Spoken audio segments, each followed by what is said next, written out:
Заврши распитот на Боре Видевски, обвинет во случајот за двојното убиство на малата Вања Ѓорчевска и Панче Жежовски од Велес. На денешното рочиште се изнесуваа неговите искази од истрагата. Видевски на досегашните рочишта негираше негова инволвираност во случајот и негираше вина за двете обвиненија за грабнување и за убиство со тврдење дека за време на убиството на Жежовски бил на работа, а за време на убиството на Ѓорчевска спиел во седиштето на партијата Десна во Скопје до 10 часот, пошто си заминал дома во Велес.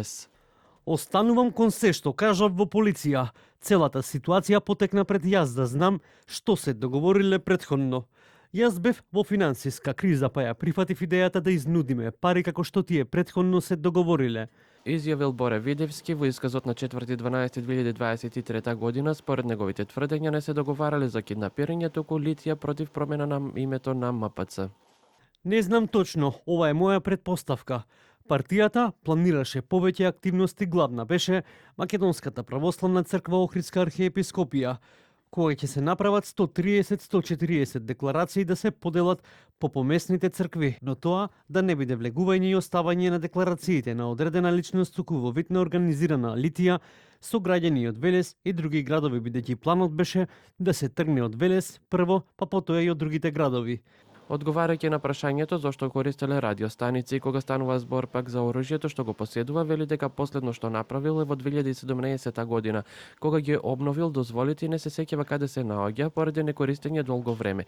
А пиштолот бил стар 20 до 30 години, пошто судијата Ивица Стефановски го прашуваше во врска со снимките од домот на Велибор Манев на кои се гледаат радиостаници, за кои Видевски изјави дека прв пат ги гледа.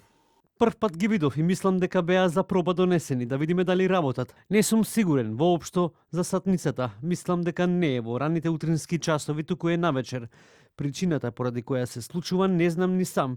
Мислам дека ми се јави да дојдам и ми рече да се спуштиме по патот и ми ги даде ракавиците.